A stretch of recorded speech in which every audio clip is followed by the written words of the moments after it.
Hello, good day and welcome. Today we'll be dealing with University of Abuja Chemistry Post UTME past question 14.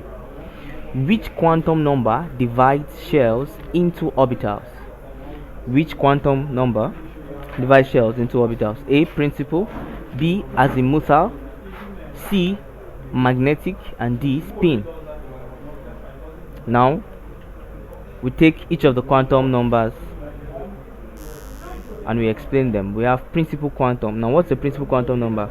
Now principal quantum number, often referred to as n or described by the letter n, has integral values 1, 2, 3 and 4.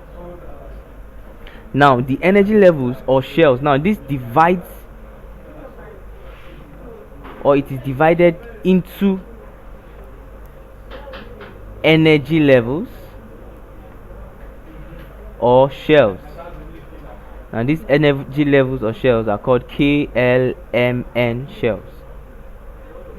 Now we have azimuthal, and this azimuthal quantum number, it shows how many energy sublevels there are in each electron shells. It shows what? It shows how many sublevels each shell has. Thereby we can actually say an azimuthal quantum number helps to what? Divide shells into orbitals. It divides shells into orbitals.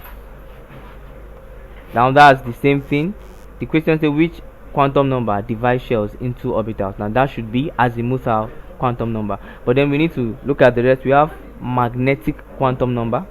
Now the magnetic quantum number shows the number of orbitals in each energy sublevel. It shows the number of orbitals in each energy sublevel. Now it has the ranges of the numbers are -1, 0 and +1. That's for the magnetic quantum number. Now for the spin quantum number has the values -1/2 and +1/2. So from my description, the correct answer to this question is the azimuthal quantum number. That's option B. That's the quantum number that divides shells into orbitals. Thank you and God bless you. Please ensure you subscribe to our channel for more videos.